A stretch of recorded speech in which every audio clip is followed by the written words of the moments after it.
히가시노 게이고는 정말 많은 책을 썼죠. 살인 현장은 구름 위라는 연작 소설집이 있습니다. 단편집이라고 봐도 될 텐데요. 항공사 승무원, 여성 콤비 A코, B코라고 불리는 두 여성 승무원의 재미난 추리담? 네, 그런 단편집에서 첫 번째 작품 소개해 드리려고 합니다. 들어보시죠.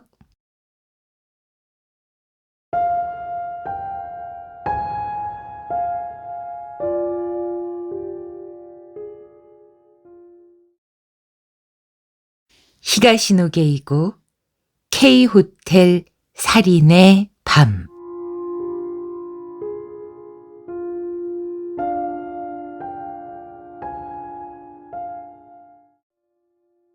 (1장)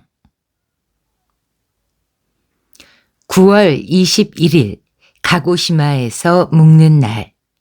신일본 항공 승무원이 가고시마에서 묵을 때는 공항에서 택시로 10분 정도 거리에 있는 K호텔을 이용하기로 정해져 있다. 그들이 밤에 술을 마시러 가는 장소 역시 대개는 정해져 있다. 호텔 안에 있는 와이키키라는 이름의, 가고시마와는 전혀 무관한 이름의 바. 몇 명만 앉아도 가득 차는 카운터 자리와 4인용 테이블이 2개 있을 뿐 딱히 내세울 것은 없다. 다만 도시에서는 절대 느끼기 힘든 분위기와 어디를 봐도 가게 이름과의 연관성을 찾을 수 없다는 점이 특징이라면 특징일 수 있다. 신일본 항공 승무원 하야세 에이코, 통칭 에이코는 오늘 밤도 조종사들과 함께 이 살풍경한 바에 앉아 있었다. 조종사들 중에는 술고래가 많다.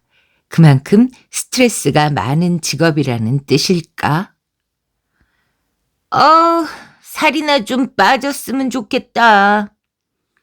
내놓고 그런 말을 한 사람은 에이코와 동기인 후지 마미코, 통칭 비코였다. 그 명칭에서도 알 수 있듯이 그녀는 승무원치고는 흔치 않은 체형이다. 게다가 얼굴도 동그랗고 눈도 동그랗다. 비코라는 별명이 붙은 것도 시종일관 A코와 붙어 다닌다는 지극히 단순한 이유 외에 비즈처럼 구슬처럼 동그랗다는 이유가 있었다. 왜 이렇게 살이 안 빠지나 몰라. 안주도 꾹 참고 안 먹는데 말이야. 비코는 커다란 맥주잔에 담긴 맥주를 벌컥벌컥 들이켜고 나서 한숨을 내쉬었다. 안 빠지면 뭐 어때서? 부조종사 사토가 말한다. 사토는 아직 20대인데다 얼굴도 조각처럼 잘생겨서 당연히 여승무원들 사이에서 인기 만점이다.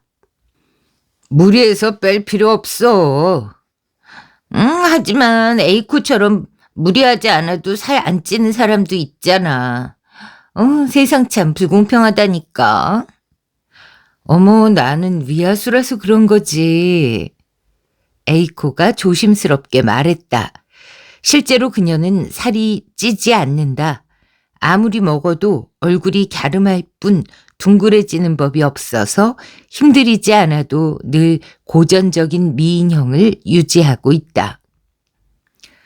아이고, 위하수는 승무원들 직업병이지. 기장인 하마나카가 말했다. 그는 별 특징이 없는 남자다. 굳이 꼽으라면 대머리에 뚱뚱하다는 점 정도일까? 에이코는 좋겠네. 나는 왜 위하수도 안 걸리나 몰라. 건강하니 얼마나 좋아. 요즘 들어서 2kg도 더 쪘단 말이에요.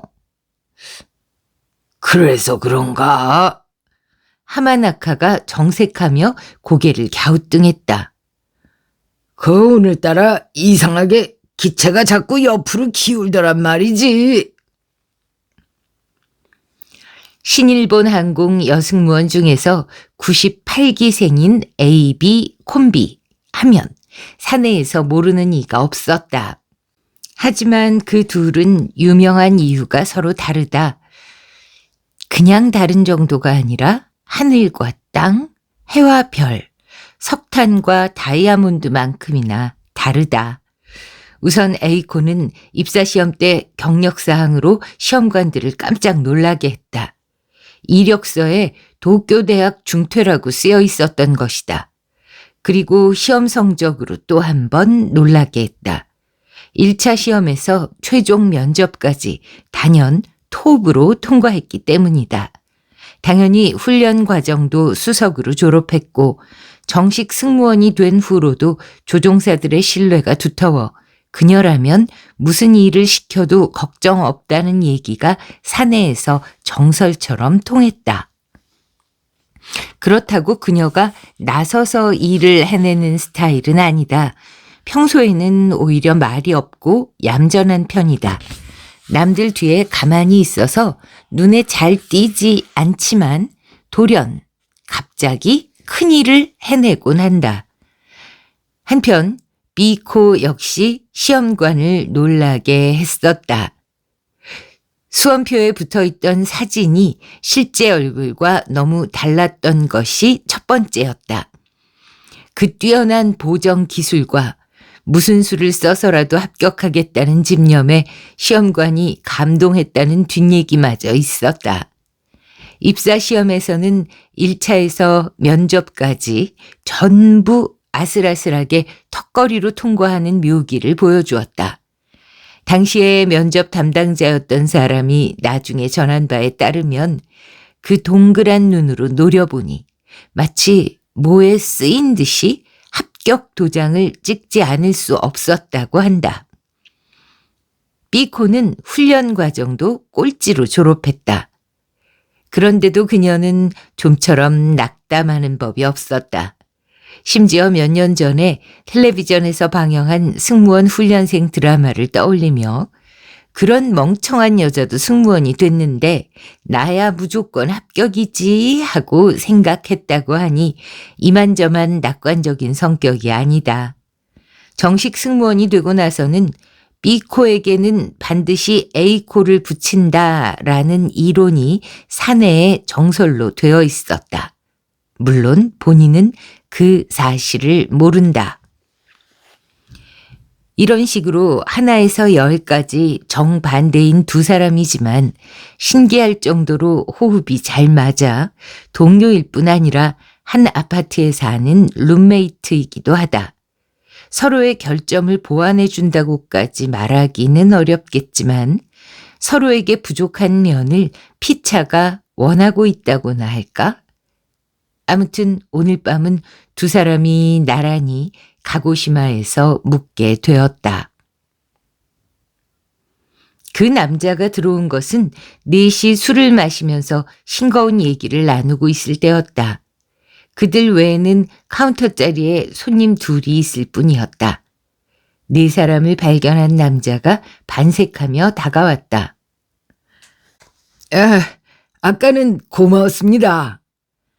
그들 앞까지 다가온 남자가 희끗희끗한 머리를 정중하게 숙였다. 네 사람은 잠시 영문을 모르겠다는 듯 어리둥절한 표정을 지었는데 마침내 B코가 어머나 하고 호들갑스럽게 환성을 질렀다. 어머나, 아까 그 손님이시군요. 네, 그렇습니다. 남자는 이쪽에서 얼굴을 알아봐 준 덕분인지 눈가에 주름을 지으며 흐뭇하게 웃었다. 그 주름이 기억난 A코도 손님도 이 호텔에 묵으세요? 라고 물었다. 그렇습니다. 우연히 겹치는군요. 캡틴, 이분 오늘 우리 비행기 타신 손님이에요. 비코가 남자를 기장에게 소개했다. 남자는 오늘 그들이 탄 비행기에서 느닷없이 복통을 호소했던 승객이었다. 나이는 40이 훌쩍 넘어 보였지만 체형이 날씬하고 보기 좋았다. 나중에 그의 로맨스 그레이가 멋지다고 말하기까지 했던 비코는 이렇게 다시 만나게 된 것을 기뻐하는 눈치였다. 아, 그 비행기에서 복통이라니 거참 난감하셨겠습니다. 하마나카가 말했다.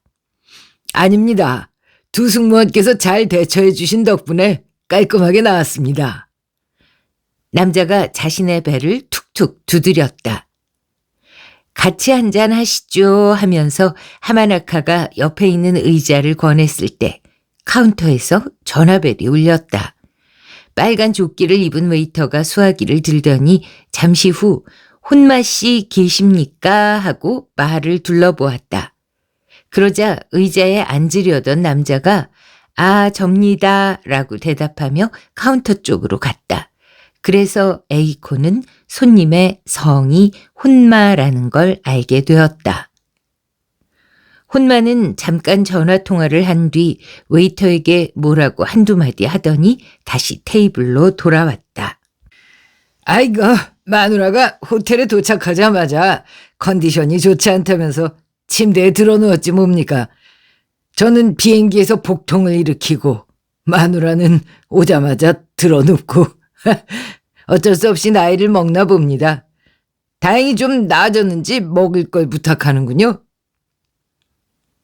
혼마의 아내라면 에이코도 얼핏 기억이 났다. 하얀 옷을 입은 덩치가 큰 여자였다. 커다란 선글라스를 기내에서 내내 끼고 있었다. 9시가 다 되어가니 출출할 만도 하죠. 혼마가 벽시계를 올려다보며 말했다. 그가 주문한 것으로 보이는 샌드위치를 웨이터가 들고 나갈 때 삐코도 엉덩이를 들었다. 그녀는 아까부터 화장실을 들락거리고 있었다. 맥주를 너무 많이 마신 탓이다. 혼마는 혼자 마실 줄 알았는데 뜻하지 않게 술친구가 생겨 기분이 좋았는지 말이 많았다. 덕분에 그의 직업이 대학 교수이며 심리학을 가르친다는 사실도 알게 되었다. 대학은 어제 개강했지만 그의 첫 강의까지는 일주일 정도 여유가 있어서 아내와 함께 규슈 구경을 하러 왔다고 한다. 마누라 조카가 이쪽에 있는 대학원에 다니고 있어서 그 녀석도 한번 만나볼 겸 해서요. 그러고서 그는 술에 물을 섞어 마셨다. 자녀분은 어떻게 되세요? 에이코가 혼마의 바지에 붙은 부스러기 같은 걸 집어내며 물었다. 그녀에게는 이렇게 여자다운 면도 있다. 혼마가 황송하다는 듯이 고개를 꾸벅한 후 그게 말입니다. 하나도 못 얻었어요. 하고 눈꼬리를 늘어뜨렸다. 잠시 후 미코가 개운한 표정으로 돌아왔다. 왜 이렇게 오래 걸렸느냐고 에이코가 묻자 그녀는 방에 가서 화장을 고치고 오느라고 늦었다고 대답했다. 그래서 표정이 더 개운해 보였나 보다고 에이코는 생각했다. 아, 맞다. 저 웨이터가 혼마 씨 부인한테 샌드위치 가져다 주는 거 봤어요. 저희 방 바로 근처던데요. 그래요? 혼마가 솔깃한 표정을 지었다. 어때요? 괜찮아 보이던가요? 얼핏 봐서 자세히는 모르겠지만요. 괜찮으신 것 같았어요. 안색도 좋은 것 같았고요. 그렇군요. 혼마는 안심된다는 듯이 숨을 내쉬었다. 그 사람이 알아놓으면 여행이고 뭐고 엉망이 되거든요. 아우, 다행이다. 그의 말투가 하도 실감나서 에이코는 과거에도 이런 일 때문에 여행을 망친 적이 있나 보다 하고 짐작만 했다. 그로부터 4시간쯤 함께 술을 마시다가 시계바늘이 새벽 1시를 가리킬 무렵에야 술자리가 마무리되었다. 그 사이에 남자들은 위스키 1병과 맥주 6병을 비웠고 에이코는 맥주 작은 잔 2잔과 주스 1잔을 마셨다. 미코는 큰 맥주잔으로 3잔을 마셨고 화장실에 4번 다녀왔다. 야, 이거 오늘 밤은 뜻하지 않게 즐거웠습니다. 엘리베이터에서 내려 각자의 방으로 가던 도중에 혼마가 진심 어린 표정으로 말했다. 하마나카와 사토는 하나 아래층에서 이미 내린 뒤였다.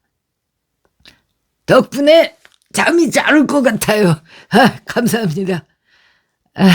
저희야말로 즐거웠어요. 재밌는 얘기를 많이 들려주셨어요. 에이코가 대꾸했다. 혼마가 들려준 심리학 관련 일화는 내용이 상당히 유익해서 조종사들도 진지하게 귀를 기울였을 정도였다. 정말 참고가 많이 됐어요. 내내 하품만 하고 있던 비코도 인사치레를 했다. 그렇게 말씀해 주시니 고맙습니다. 또 자리를 함께할 기회가 있었으면 좋겠네요. 혼마가 자기 방 앞에서 걸음을 멈추고 살짝 고개를 숙였다. 에이코와 비코도 나란히 고개를 숙였다. 그럼 이만. 안녕히 주무세요. 그리고 그녀들은 자기들의 방으로 향했다. 등 뒤에서 방문 여는 소리가 들렸다. 에이코와 비코의 방은 트윈룸으로 혼마의 방에서 네 번째 떨어져 있는 방이었다.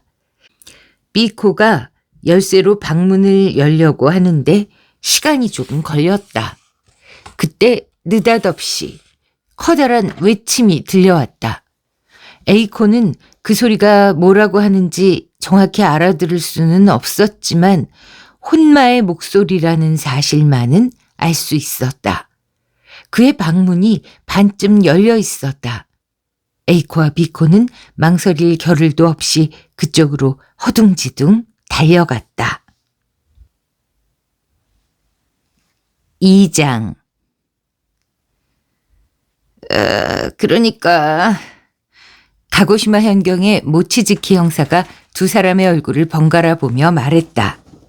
나이는 30대 중반쯤, 7대3 가르마에 금태 안경을 낀 은행원 스타일의 남자다. 이 더운 날씨에 양복을 빈틈없이 차려입었다. 그러니까 두 분이 두 번째 발견자라는 말씀이죠? 네, 맞아요. 비코가 가슴을 쫙 펴며 대답했다. 뭐든지 물어보세요. 별로 물어볼 건 없습니다만.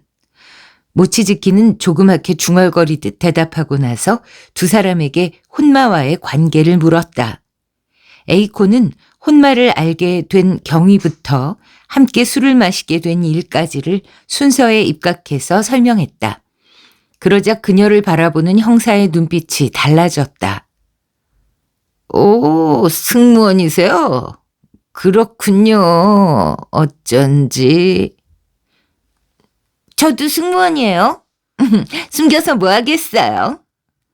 비코가 말하자 모치즈키는 그녀를 잠시 바라보다가 그렇군요. 하고 애써 납득하는 표정을 지었다. 혼마가 지르는 소리에 그의 방으로 뛰어들어갔을 때 맨 먼저 에이코 눈에 들어온 것은 침대 위에 길게 늘어져 있는 여자 몸과 그 몸을 정신없이 흔들고 있는 혼마의 모습이었다. 그가 여자를 흔들 때마다 하이힐을 신은 그녀의 발도 따라서 흔들거리고 있었다. 무슨 일인가 싶어 다가간 에이코는 이내 사태를 파악했다. 여자의 얼굴에서 생명력이 전혀 느껴지지 않았던 것이다. 프런트에 전화해야겠어요 하며 그녀가 수화기로 손을 뻗었을 때 비코는 이미 기절해 있었다. 경찰은 그로부터 15분쯤 후에 왔다. 기절했다 깨어난 비코가 와우! 형사 드라마 같아! 라고 표현했듯이 수사관과 감식반원들이 삼엄한 경계 속에서 검시를 시작했다.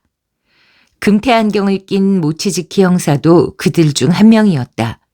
그가 맡은 일은 젊은 형사 한 명과 조를 이루어 관계자들의 얘기를 듣는 것인 듯 했다. 그리고 그녀들도 참고인 조사를 받게 된 것이다.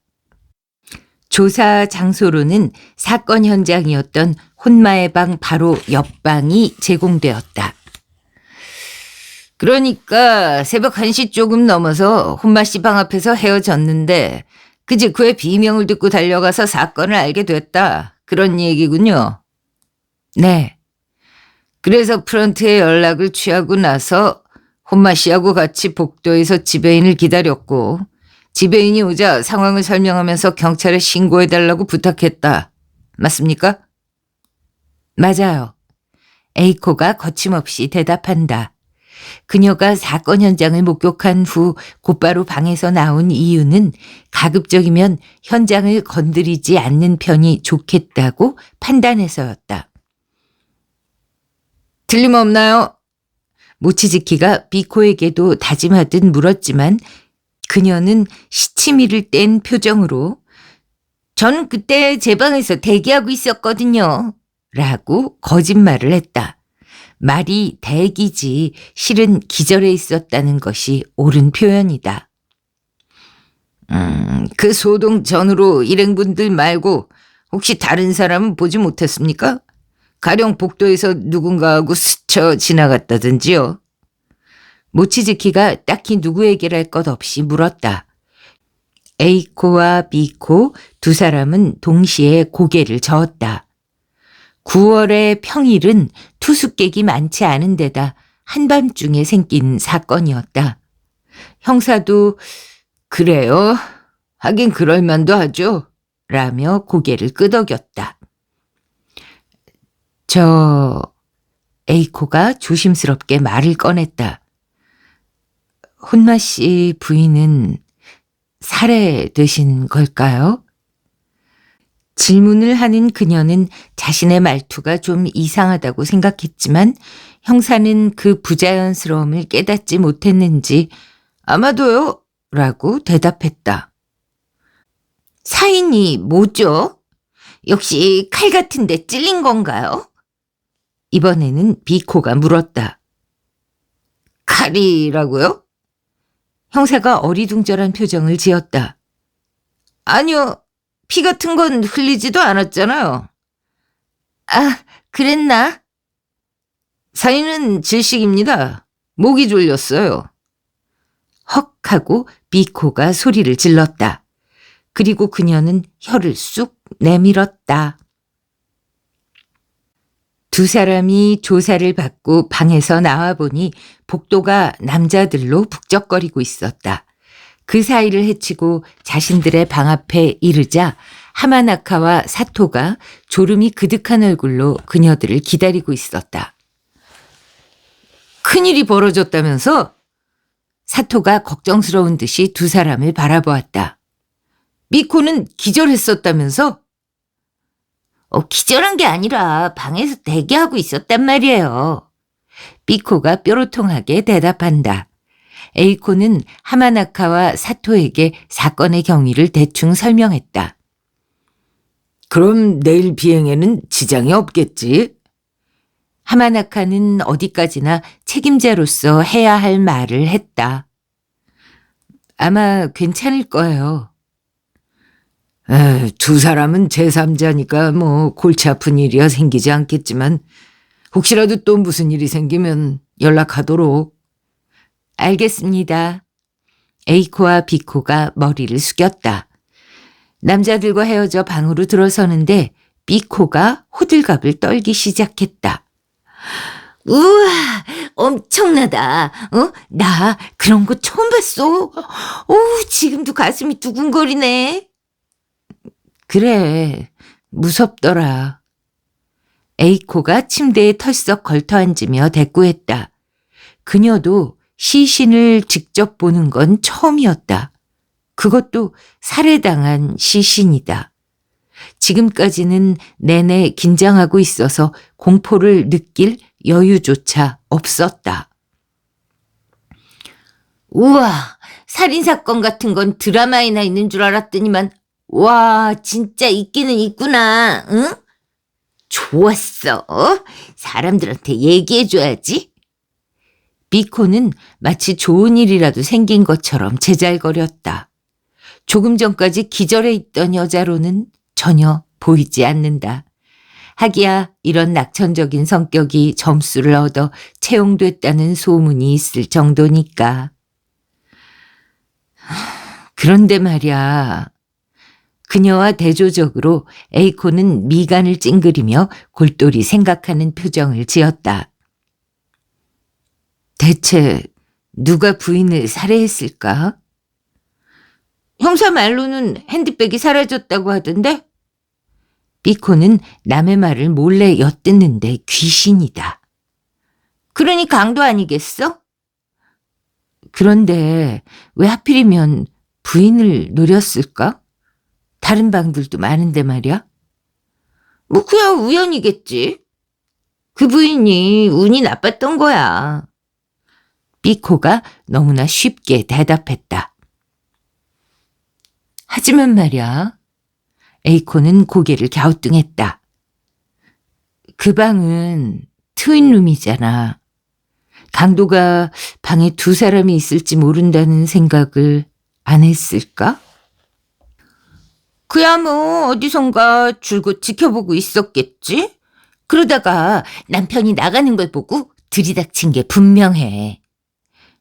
들이닥치긴 어떻게 들이닥쳐. 문이 잠겨 있는데. 이 호텔 방문은 닫기만 하면 저절로 잠기는 오토록이다. 그야 뭐 어떻게든 했겠지 뭐. 어떻게든이라니? 그러니까 여러 가지가 있지. 그 정도는 무슨 수를 써서라도 할 수 있었을 거야. 그런가? 석연치는 않았지만 더 왈가왈부해봐야 소용이 없을 것 같아서 에이코는 그쯤에서 목욕이나 하기로 했다. 그런데 구두를 벗고 슬리퍼로 갈아 신을 때 갑자기 의문 하나가 그녀의 머리를 스쳤다. 왜 혼마 부인은 하이힐을 신고 있었을까? 방에 들어가면 구두를 벗고 편히 쉬고 싶은 것이 인지상정 아닌가? 게다가 부인은 컨디션도 좋지 않다고 했었고. 우와, 내일이 기대된다. 응? 사람들한테 얘기해줘야겠어. 에이코 너, 내가 기절했었단 얘기는 아무한테도 하면 안 된다. 알았지? 미코는 펌프스를 벗어던지고 침대에 벌렁 드러누웠다. 3장. 다음날 오전 9시쯤 머리맡에 있는 전화에 벨이 울렸다. 에이코가 받아보니 상대의 말투가 호텔 프런트맨이라기에는 알아듣기가 상당히 힘들었다. 어디선가 들어본 적 있는 목소리다 했더니 모치즈키 형사였다. 프런트에서 걸었으며 용건은 다시 한번 얘기를 들어보고 싶다는 것이었다. 미코와 함께 약속 장소인 1층 로비로 내려가니 모치즈키 형사가 어제처럼 젊은 형사와 함께 그녀들을 기다리고 있었다. 밤에 한숨도 못 잤는지 눈이 벌겠다. 피곤하실 텐데 죄송합니다. 모치즈키가 고개를 숙이며 인사하는데 마치 자기 자신에게 하는 말처럼 들렸다. 마지막으로 부인을 본 사람이 누군지 확인하고 있습니다. 형사가 수첩을 펼치더니 샤프 펜슬로 머리를 긁으면서 말을 꺼냈다. 제가 조사한 바로는 밤 9시경에 호텔 바의 웨이터가 혼마 씨 부탁으로 객실까지 샌드위치를 가져다 줬다고 하던데 알고 계십니까? 에이코와 비코는 말없이 고개를 끄덕였다. 그리고 그때 후지 씨가 복도를 지나갔다고 하던데 사실인가요? 네, 사실이에요. 그럼 제가 맨 마지막으로 부인을 목격했나요? 비코가 눈을 빛내며 들뜬 목소리로 물었다. 자신이 중요한 증인이라는 걸 알고 신이 난 듯 했다. 정확히 말하자면 후지 씨와 그 웨이터 두 사람이라고 해야겠죠? 그래서 말인데요. 웨이터의 기억이 정확한지를 확인하고 싶습니다. 말씀만 하세요. 기억력 하나는 진짜 자신 있거든요. 비코가 자신의 가슴을 탁 치며 말했다.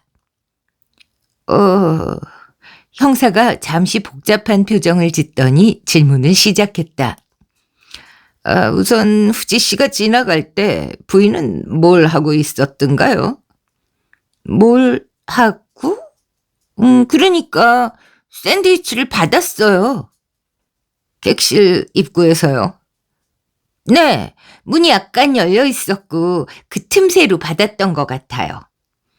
복장은 어땠습니까? 그게 하얀 원피스였을 거예요. 말은 안 했나요? 글쎄요, 저는 못 들었어요. 하고 형사가 한 박자 쉬고 나서 고개를 끄덕였다. 웨이터의 증언과 일치해서일까? 그때 복도에 다른 사람은 없었습니까? 없었어요. 그렇군요. 모치즈키는 두세 번 고개를 끄덕이고 나서 수첩을 덮어 양복 안주머니에 집어넣었다. 알겠습니다. 협조해 주셔서 감사합니다. 벌써 끝난 거예요? 비코가 불만스러운 얼굴을 했다. 그 후에 뭔가 새롭게 밝혀진 사실이 있나요? 에이코가 물었다. 모치즈키는 고개를 살레살레 흔들었다. 아직 없습니다. 확실한 건 혼마 부인이 살해됐다는 사실뿐입니다. 범행 시각 같은 거라도. 그러자 모치즈키는 어깨를 으쓱 하더니 지금으로서는 마지막으로 목격된 게 9시라는 것밖에는 모릅니다. 라고 말했다. 혼마 부인의 조카라는 남자가 그녀들에게 말을 걸어왔을 때 에이코와 비코는 호텔 레스토랑에서 늦은 아침을 먹고 있었다. 아메리칸 세트라는 양이 꽤 되는 메뉴를 깨끗이 먹어치우고 자, 이제 커피를 마셔볼까 하던 참에 그가 나타났다. 나이는 20대 중반쯤. 남자치고는 키가 크지 않았다. 피부는 하얀 편이고 반소매 셔츠 밑으로 드러난 팔이 가냘펐다. 두 분께 여러모로 폐를 끼쳤다고 들었습니다. 남자가 상당히 톤이 높은 소리로 말했다. 이름은 다나베 슈이치. 혼마 부인의 혈연으로는 그가 유일하다고 했다. 오늘 고모를 만나기로 했는데 이런 일이 생기다니 정말 놀랐습니다. 슈이치가 신경질적으로 미간을 찌푸렸다. 혼마 씨는 만나보셨어요? 에이코의 물음에 그는 맥없이 고개를 끄덕였다. 조금 전에 만났습니다. 고모부도 여행이 이렇게 될 줄은 꿈에도 몰랐겠죠? 게다가 슬퍼할 겨를도 없이 경찰에 불려갔으니 죽을 맛일 겁니다. 경찰에요? 에이코가 되물었다.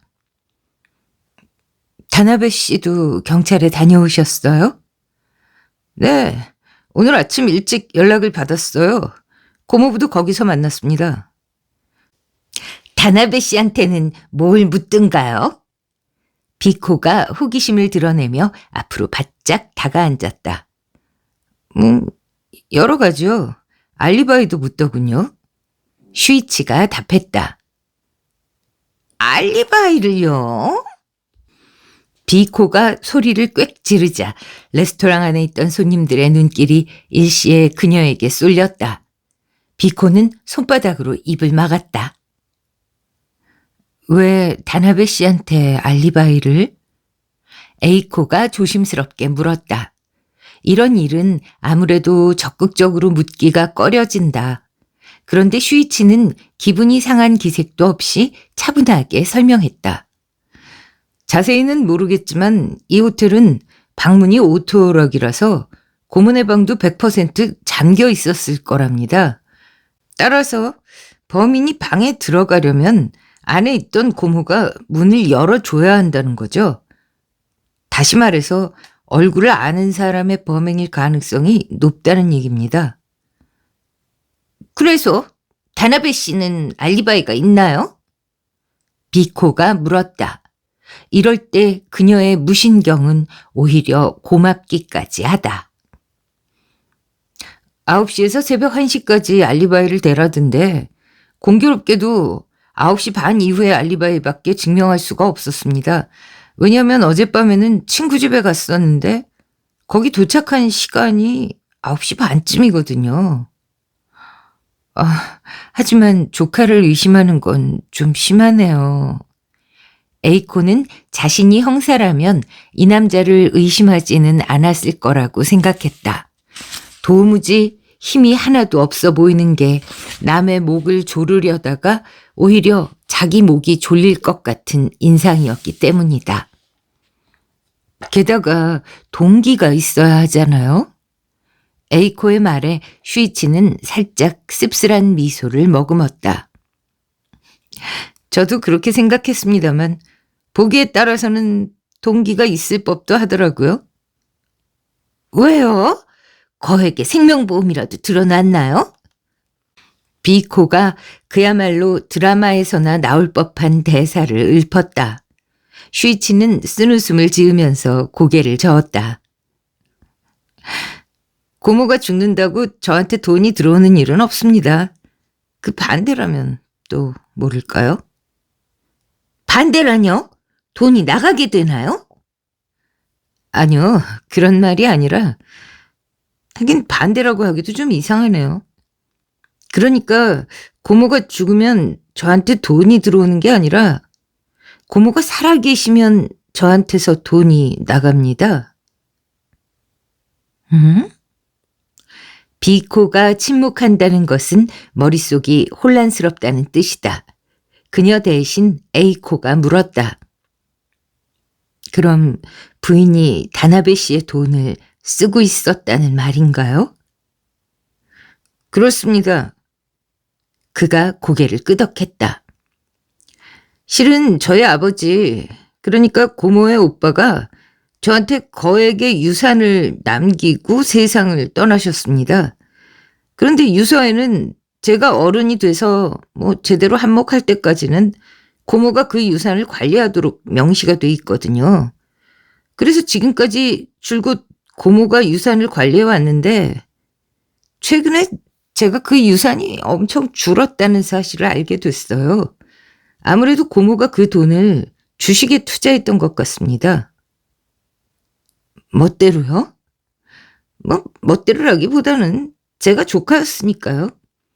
고모한테 죄책감 같은 건 없었을 겁니다. 하지만 제가 부탁을 하는데도 그만두라고 말이에요. 근데도 널 위해서 하는 일이다. 원금은 까먹지 않고 돌려주겠다. 그러면서 제 말을 전혀 듣지 않더니 유산이 확실히 줄어든 상태가 돼버렸거든요. 그러니까 경찰이 볼 때는 동기가 있다고 볼 수도 있겠죠? 그는 마치 남의 얘기를 하듯이 냉철한 어조로 설명했다. 실례지만 어젯밤 다나베 씨가 갔었다는 친구분 집이 여기서 얼마나 걸리는 곳인가요? 에이코의 질문에 그가 잠시 생각하다가 차로 달리면 빨리 가면 한 20분쯤? 하고 대답했다. 아이, 그럼 별 문제 없네. 비코가 대뜸 말했다. 제가 마지막으로 부인을 본 시각이 9시 좀 넘어서였거든요. 살인을 저지르고 나서 9시 반까지 도착하기는 거의 불가능하잖아요. 그런가요? 슈이치가 여전히 걱정스러운 얼굴이자 비코는 제가 증인이에요. 저만 믿어요. 라며 자신의 가슴을 툭툭 두드렸다. 4장. 아싸! 비코가 짝 손뼉을 쳤다. 경찰에 협조해야 하므로 오늘 비행은 다른 승무원이 대신하게 됐던 것이다. 가고시마 현경의 요청이었다. 그런데다 모치즈키와 만나기로 약속한 시간이 밤이라서 그때까지 느긋하게 근처를 구경할 여유가 생겼다. 비코가 아니라 그 누구라도 아싸 하는 기분이 들만했다. 다만 대개는 이런 경우 신나게 놀러 다니지는 않을 테지만 에이코와 비코는 번화가로 나가서 기념품 가게를 구경하는가 하면 가이드북에서 찾은 향토 음식 하면은 땡땡옥 1,300엔으로 마음껏 즐기세요 라는 가게까지 찾아가는 등 일단은 관광객 기분을 만끽했다. 물론 실상은 욕심스럽게 돌아다니는 B코를 A코가 필사적으로 쫓아다니는 모양새였지만 그렇게 시간을 유용하게 보낸 후 그녀들은 형사를 만났다. 아이고 죄송합니다. 몇 번씩이나 뵙자고 해서요. 모치즈키가 고개를 꾸벅거리는데 비코는 뭐가 좋은지 싱글벙글이다.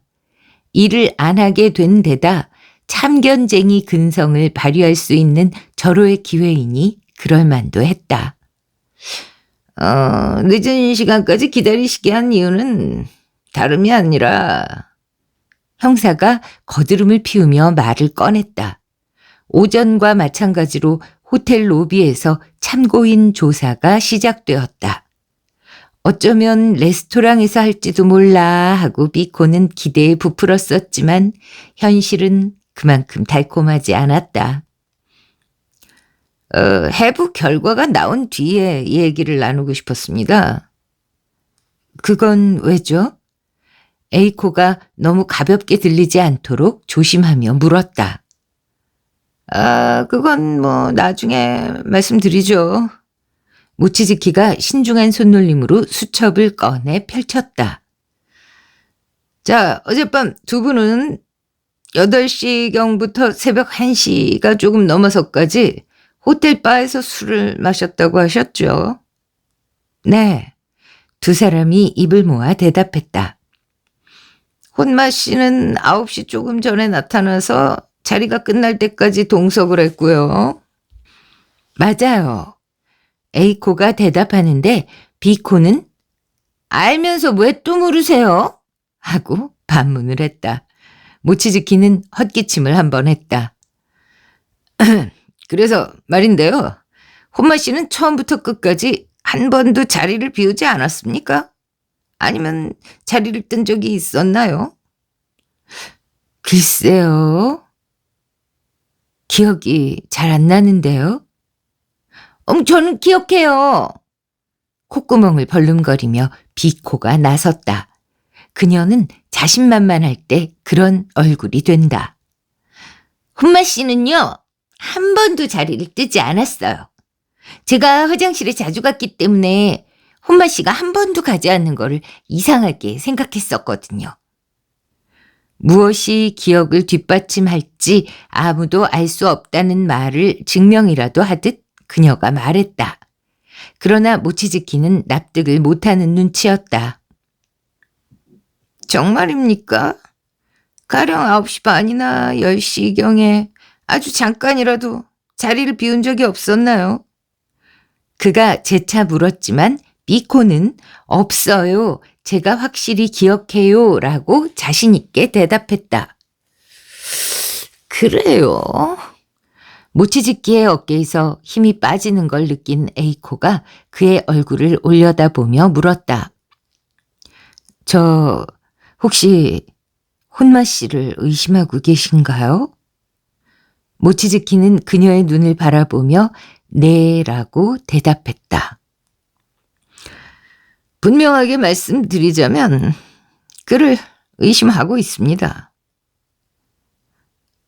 9시 반이나 10시경이라는 시각은 왜 나온 건가요? 사망 추정 시각입니다.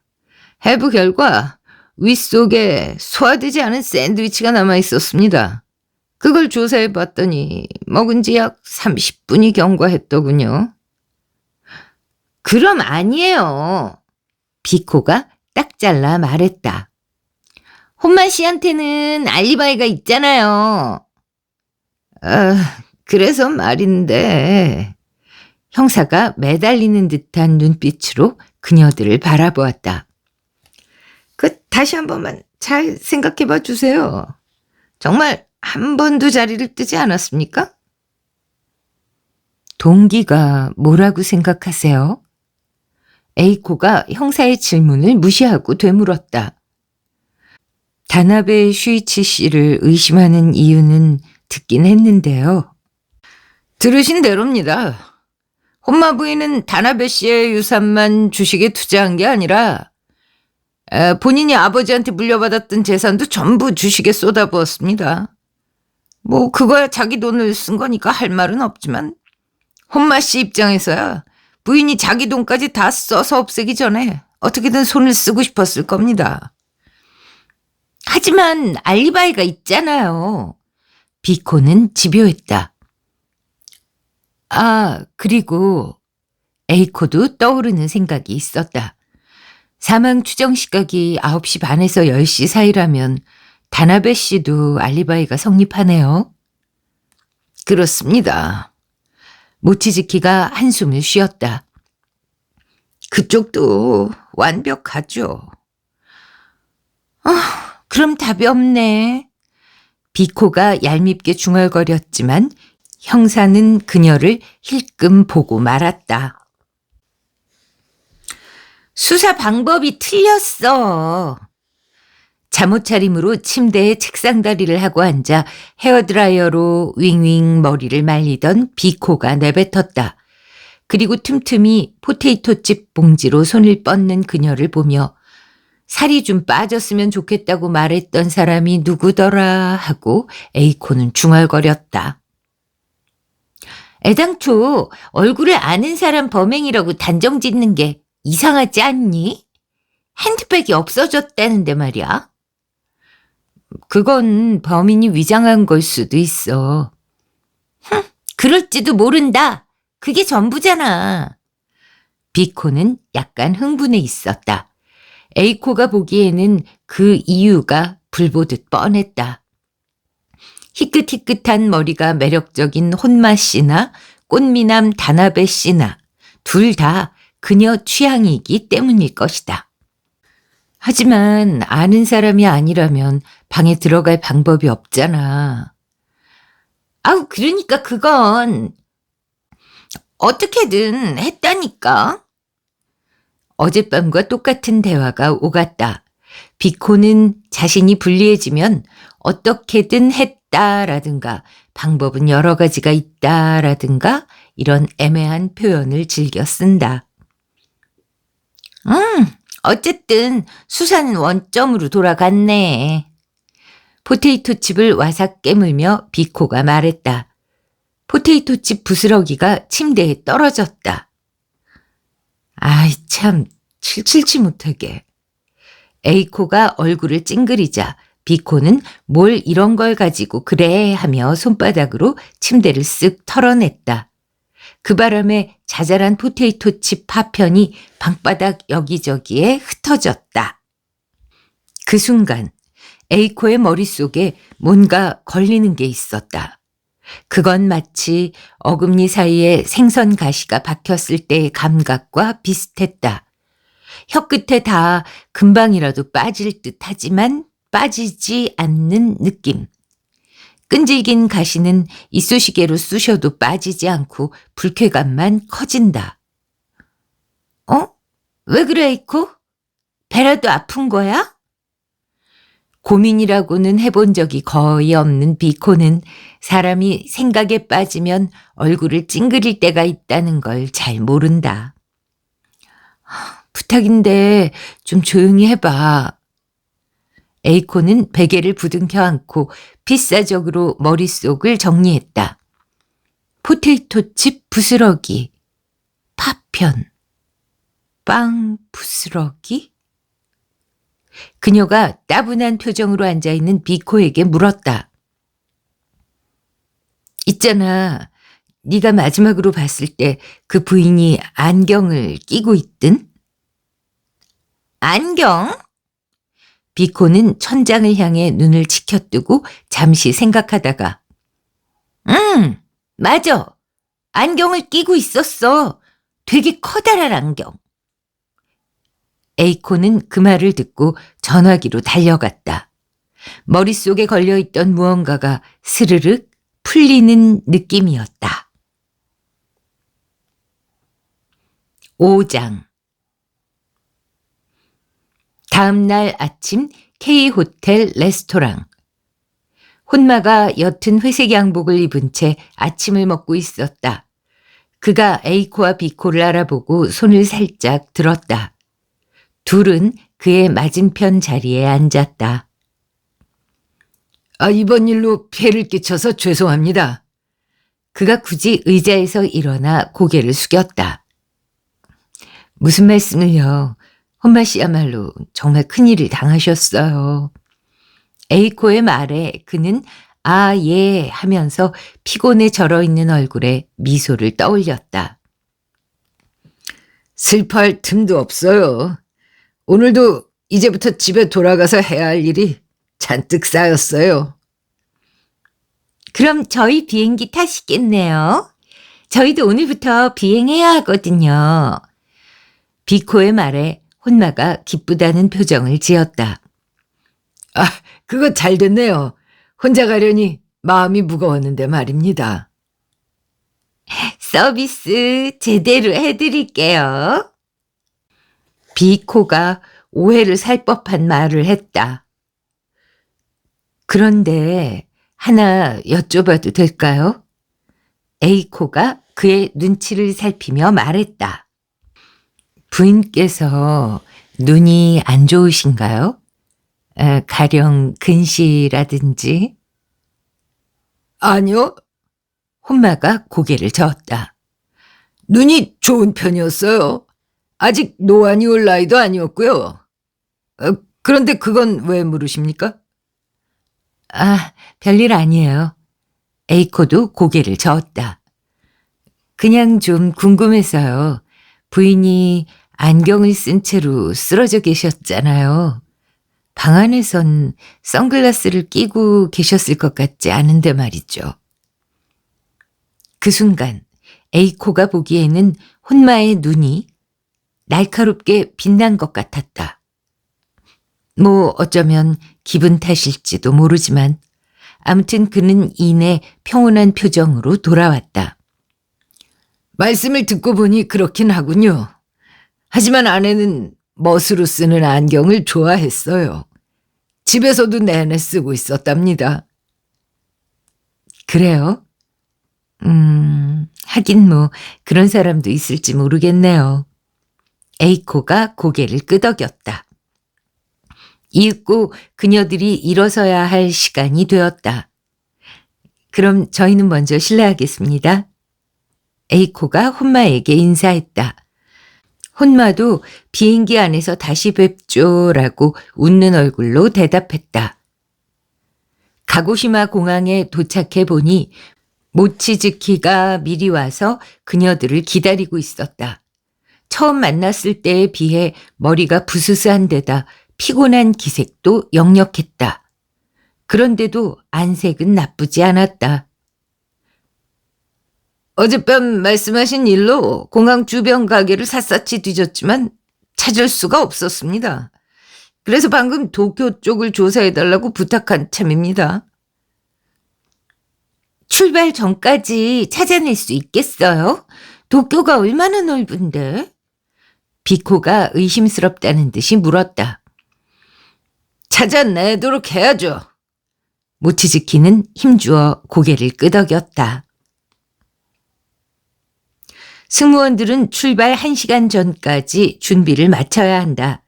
그리고 출발 50분 전에는 브리핑실에서 조종사 등과 그날의 비행에 관해 협의한다.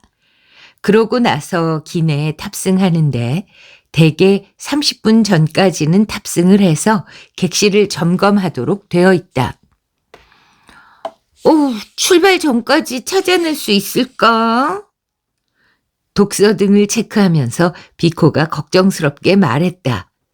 모치즈키의 실력을 믿지 못하겠다는 투다. 꼭 찾아내겠다고 했잖아. 말로야 뭔들 못하겠어. 문제는 하고 에이코는 객실 창문에서 대합실 쪽을 바라보면서 생각했다. 문제는 출발 전까지 그가 도착하느냐 못하느냐가 아니라 그런 가게를 찾아낼 수 있느냐 없느냐 다라고. 사람의 기억이란 공허해서 믿을 것이 못 된다. 시간이 지나면 지날수록 진실은 어둠 속에 묻힐 가능성이 높아진다. 경찰이 오늘 그 가게를 찾아내지 못하면 영원히 찾을 수 없을지도 모른다. 15분 전이야. 비코가 말했다.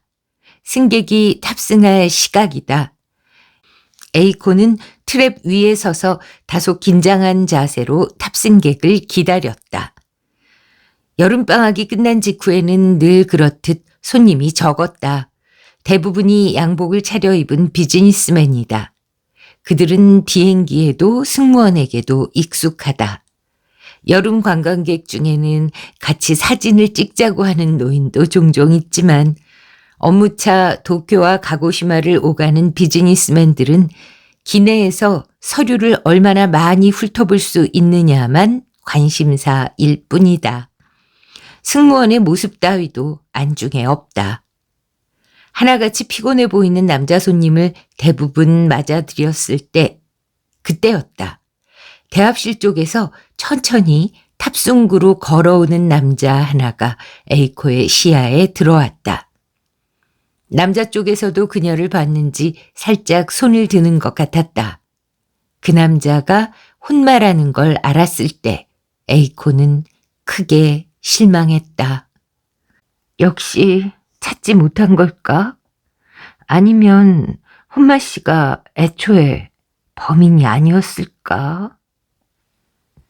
어젯밤 비코가 흘린 포테이토칩 부스러기를 보고 그녀가 떠올린 것은 호텔바에서 혼마를 만났을 때 그의 바지에 붙어있던 부스러기 같은 걸 집어낸 일이었다.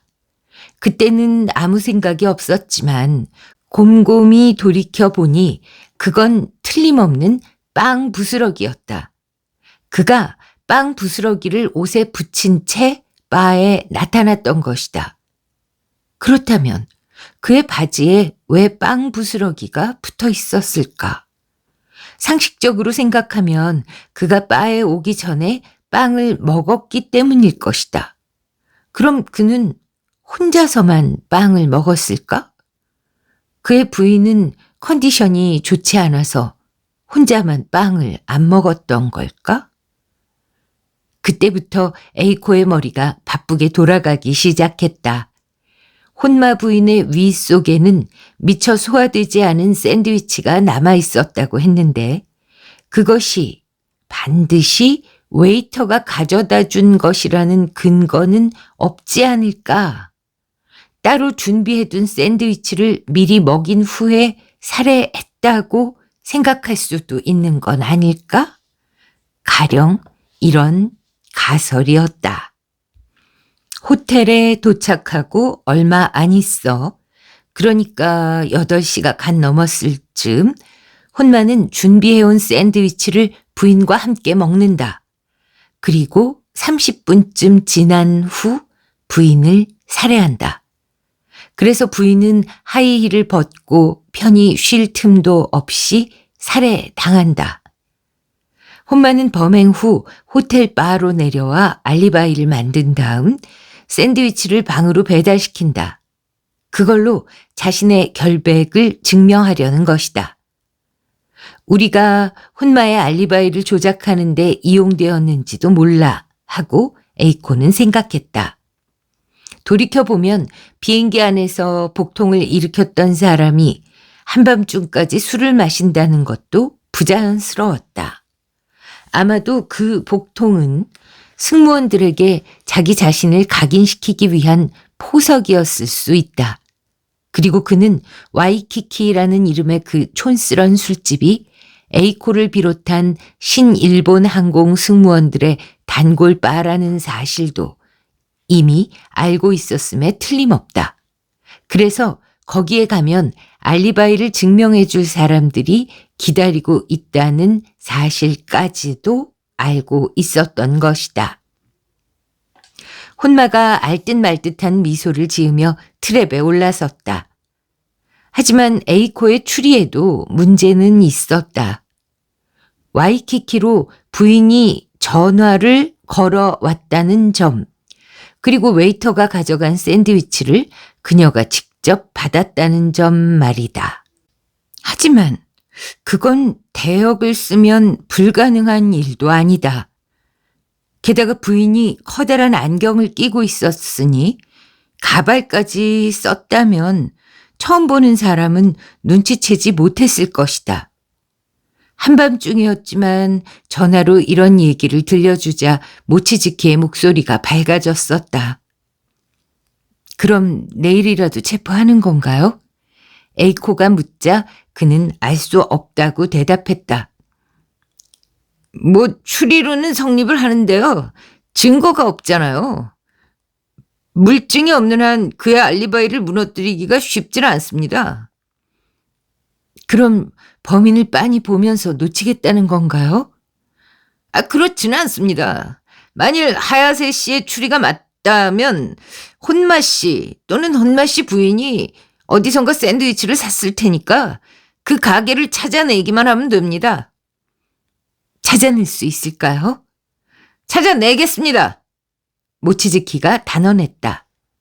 그 혼마가 트랩을 올라오고 있었다.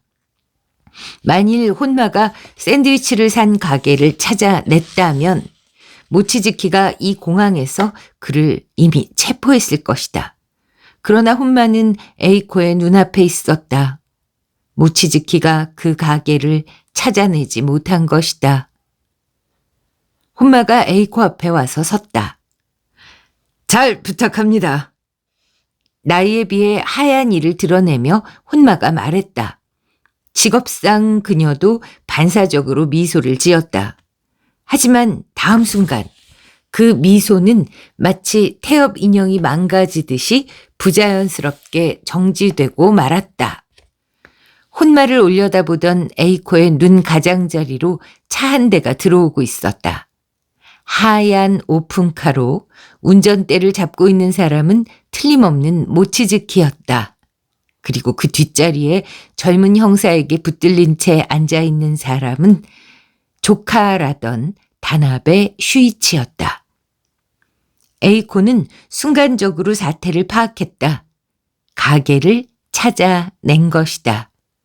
그리고 이미 사망한 부인을 대신해 부인인 척 연기한 사람이 누구인지도 알아낸 것이었다.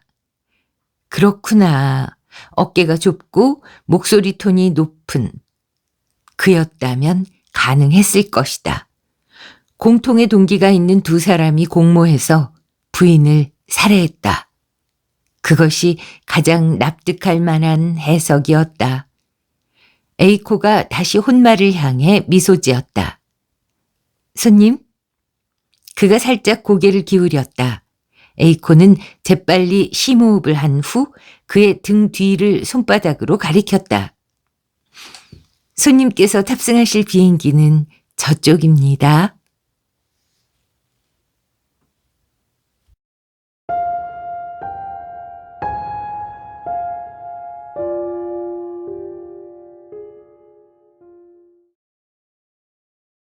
네, 요렇게 끝이 납니다. 그러니까 이것은 드라마로 치면 시트콤 같은 느낌으로 히가시노 게이고가 집필한 것인데요. 살인 현장은 구름 위가 작품집 이름이고요. 그 안에 자잘한 A코와 B코가 함께 해결하는 사건들이 들어있습니다. 살인일 때도 있고 분실물인 경우도 있고 그래서 제 정서로는 B코를 좀 너무 희화화한 게 아닌가 하는 거부감이 조금 들기는 하지만 아무튼 뭐 B코도 나름 사랑스러운 캐릭터로 그리려고 작가 본인은 노력을 했던 것 같고요. 그래도 거부감이 드는 거는 이제 시대와 문화적 차이 때문이 아닌가. 20년 전, 30년 전만 해도 우리나라에서 뭐 여성 개그맨들 이렇게 생김새만 가지고 희화하고 그런 일이 많았잖아요.